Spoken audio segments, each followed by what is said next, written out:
Hi, this is Fred Migliore, the host of FM Odyssey, along with Steve Matteo, our co-producer. And today we're going to be discussing Record Store Day that happens on Black Friday. And Steve, take it away. Okay, it's nice to be here, Fred.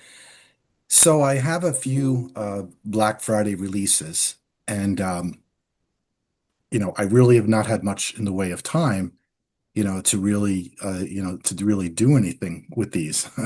I've really just got them. So, Well, tell I'm people just tell people what record store how that all okay. came about. So what it is, Record Store Day is something that's been going on for quite a number of years now. I don't remember the exact year that it started offhand. And basically, the record companies and individual musical artists put out records, mostly vinyl, but some CDs, and they put them out exclusively for Record Store Day, and they're only available in independent record stores. So it's a way to help independent record stores in these days where you have, Amazon and, Spotify and, all these ways they're hurting, that your fun local independent record store that we all used to go to back in the day. There's still plenty of them around.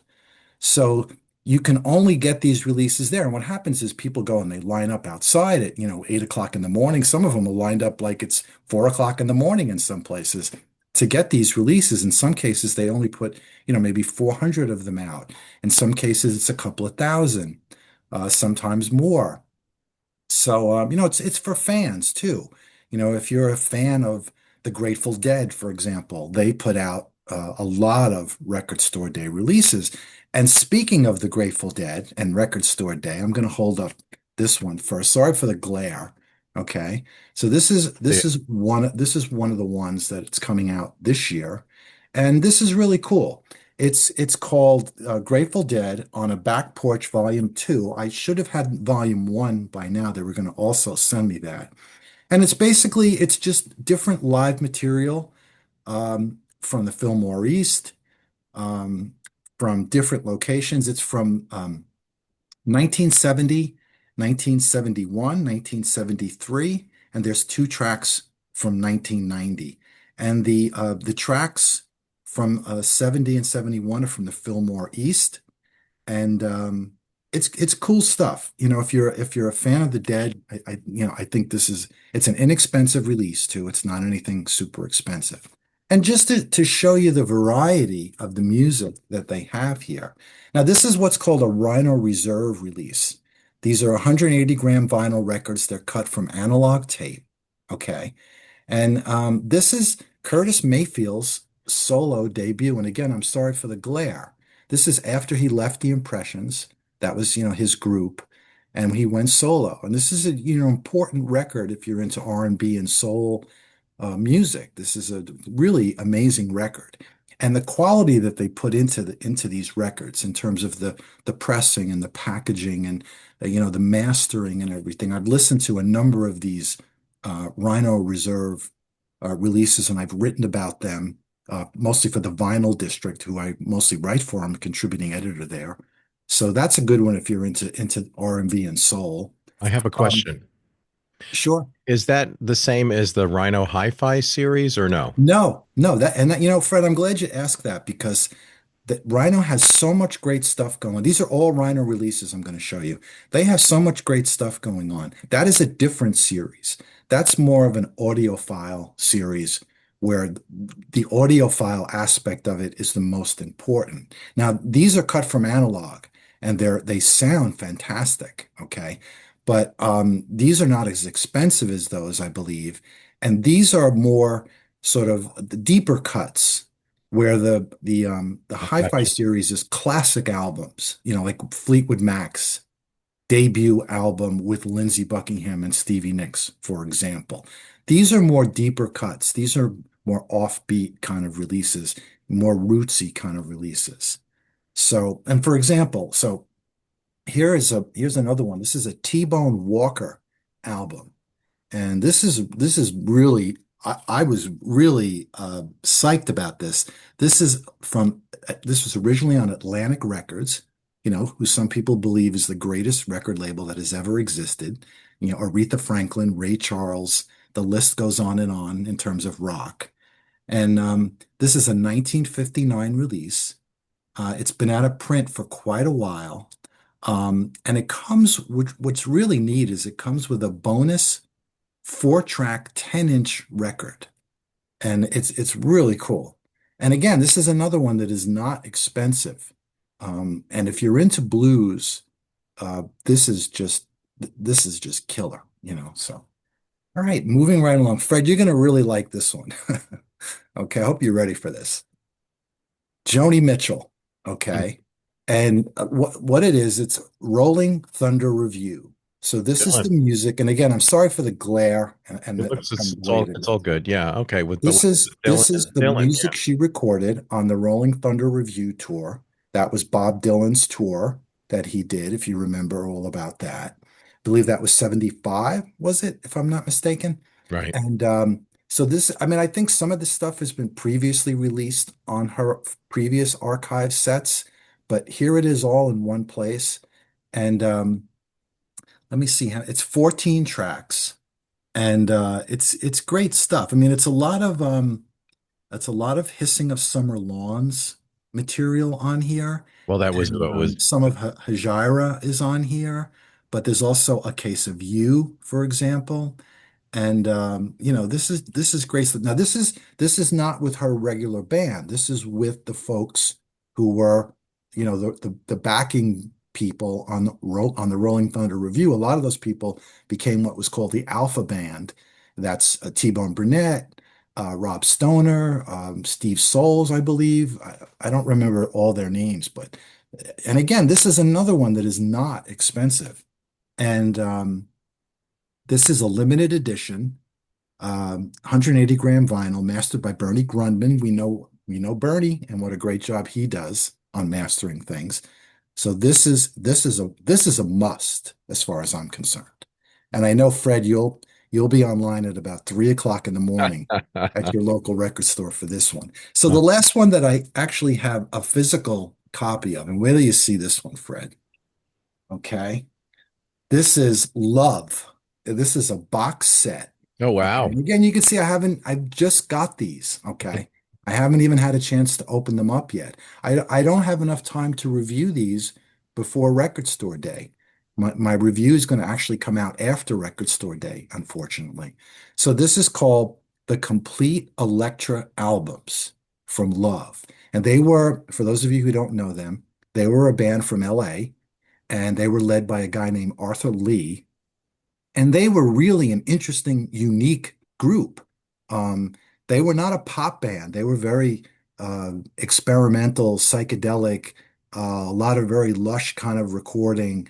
You know, that in their time, they were not known by a lot of people, but the people who knew them, you know, they knew who Yeah, these guys were. we play them all the time on FM Odyssey. Almost has a hint of the Moody Blues in some places from them too. Yeah. Okay. And what it is I didn't know they it's made that many albums. well, Because what this forever, they made quite what this particular one. This doesn't cover their whole career. right? But it doesn't Um, have Forever Changes, is in it? yep, this has the first four albums, Forever Changes. and then What? an album of rarities. Mm, Okay, so the albums that come in here is Love, Forever Changes, Da Capo, Full Sail, and what they're calling a rarities. wow. Um, and they have the tracks here that are the rare. It's a lot of alternate versions and singles, B-sides, demos. Um, this is just amazing. I mean, and I'm sure the sound on this is going to be, you know, superb. Again, I wish I had listened to these and I could have told everybody how great they sounded. And I wrote down a few that I didn't get. Um, Here it is. So I'm getting this one. One I am getting. It's a Sunshine Pop collection from Craft Recordings. And that's like pop music from the 60s that was like, you know, upbeat kind of sunshiny pop, but that was not necessarily hit records that you heard on the radio. More sort of a little on the underground kind of sound. I believe it's mostly American music, or if not all American music. And I didn't get that one yet. I'm looking out the window right now, and I mean literally FedEx could show up or UPS any second with it. Okay. There's going to be there's a Fleetwood Mac Live from 1975. I believe that's been previously released, if I'm not mistaken.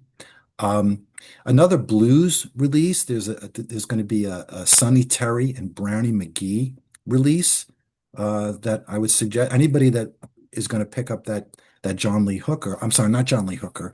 That T-Bone. T-Bone Walker release will probably want to look for that one. And then here's the one that I'm not getting a review copy of, but I'm definitely going to buy. So when Bob Dylan's Freewheelin' Bob Dylan album was released, they put it out with a running order, and they almost at once they withdrew it for whatever reason, for the track listing, something about the track listing. And it's one of these rarities that if you can find an original, it's worth more than our cars, you know. But so they're going to put this out. And I believe it's only $25. I believe it's relatively inexpensive. So that's the one that I'm the most interested in. I believe they're pressing 13,000 of these, so it'll be available. You probably won't have any problem getting it, is my guess. But it's certainly one that, you're going to want to have. It will sell out, and then even the reissue will become collectible. I don't think there's any question about it. So one thing I'll just say before I turn it back over to you is I know a lot of people, when they first saw the record store day list for this Black Friday, they were not impressed with it. I think it's a good list. I mean, if you're looking for 20 great things, it isn't. But if you're just looking for those few things that you're interested in, and you can see this is just from Rhino, the stuff that I showed you. Right. And the few other things here, the freewheeling is from Sony. I don't know who the other release. Fleetwood Mac that's also probably a Rhino release, and I don't know who's releasing the Sonny Terry and Brownie McGee. But great stuff. Well, thank you for sharing that. I appreciate that. All right.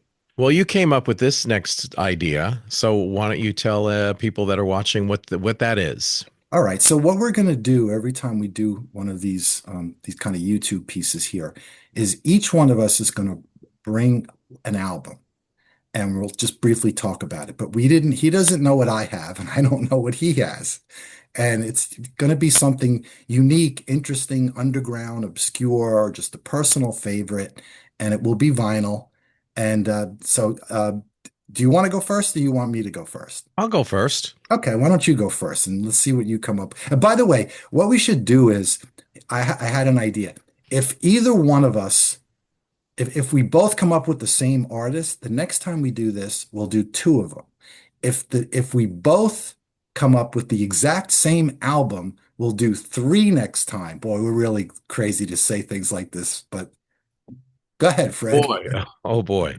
Well, the one that I had picked, Steve mentioned, classic, rare, whatever. But in this case, this is a brand new one. And, when you're when you're so used to the bar being so high because of, excuse me, resin, when you're trying so hard to, hang on one second. Technical difficulties are preventing the continuation of Yeah. tonight's Foxhole feature, High School Madness. We're working on the Change the problem. bong water.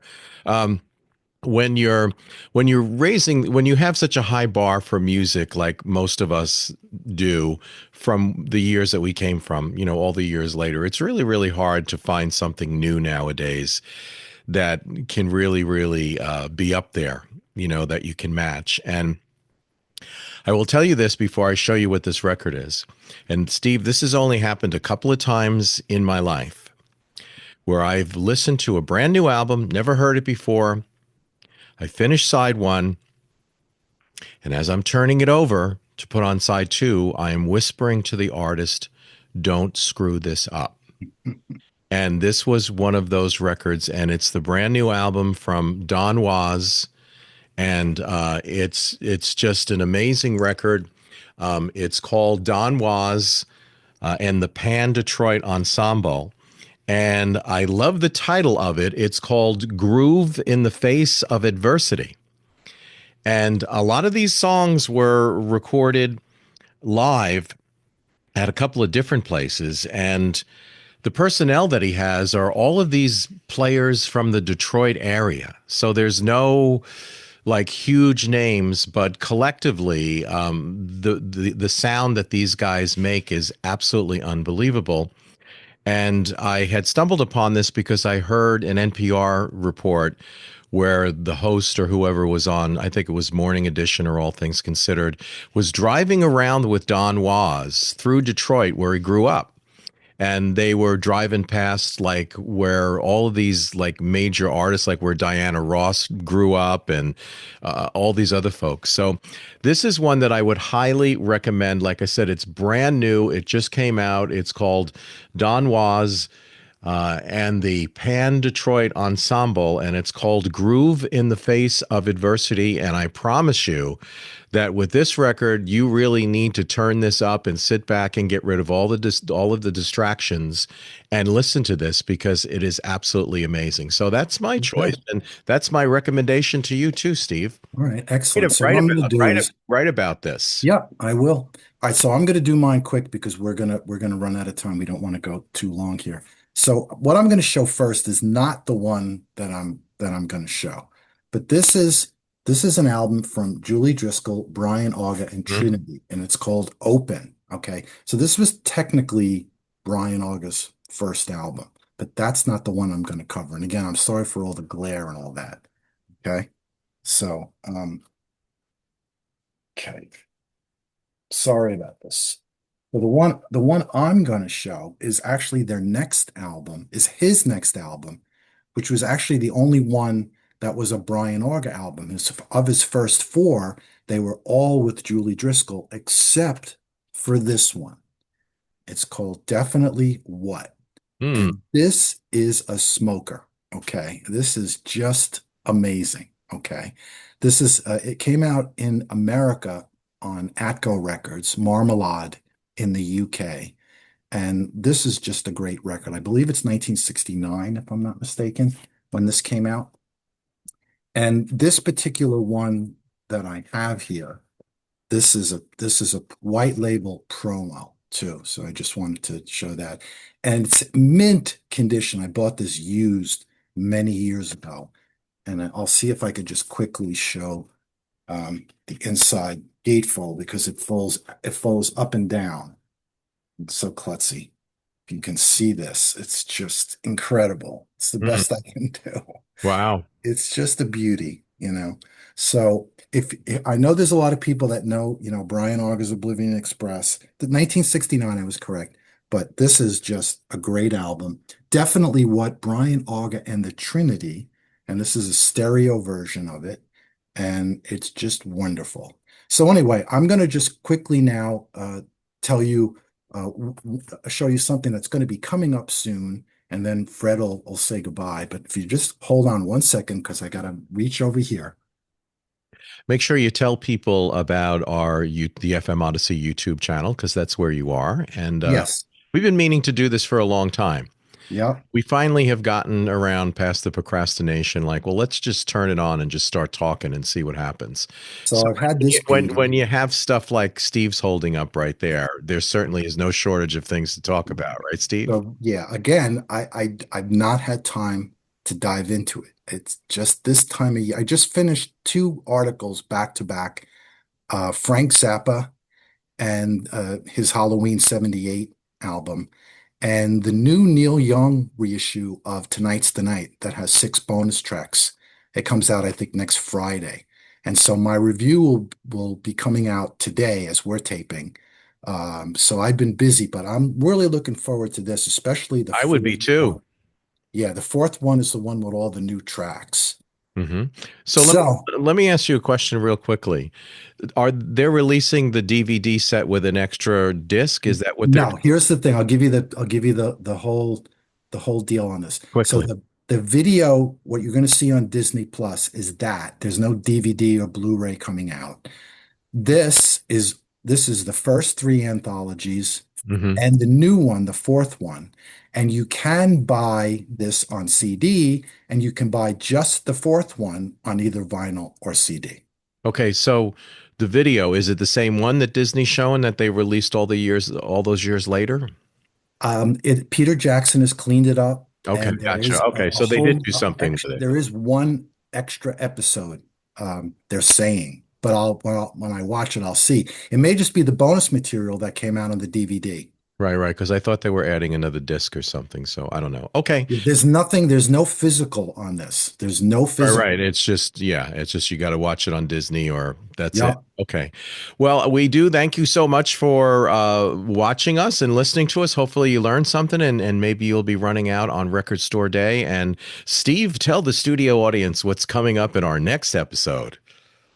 We're going to do Steely Dan in the next one. And make sure you listen to FM Odyssey. It's available all across the country and it's easy to get to. And we're going to be doing these things back and forth. So And stick with just us. not to interrupt, but I'm going to interrupt you. But when Steve says Steely Dan, I'm going to be discussing the new UHQR vinyl 45 RPM series that Acoustic Sounds put out. So Yeah. that's something you're going to want to see. So Yep. thank you. Until next time, Steve, as they say all the time, pay attention to the poets. You need them and you know it. Thanks, Fred. Thanks, everybody.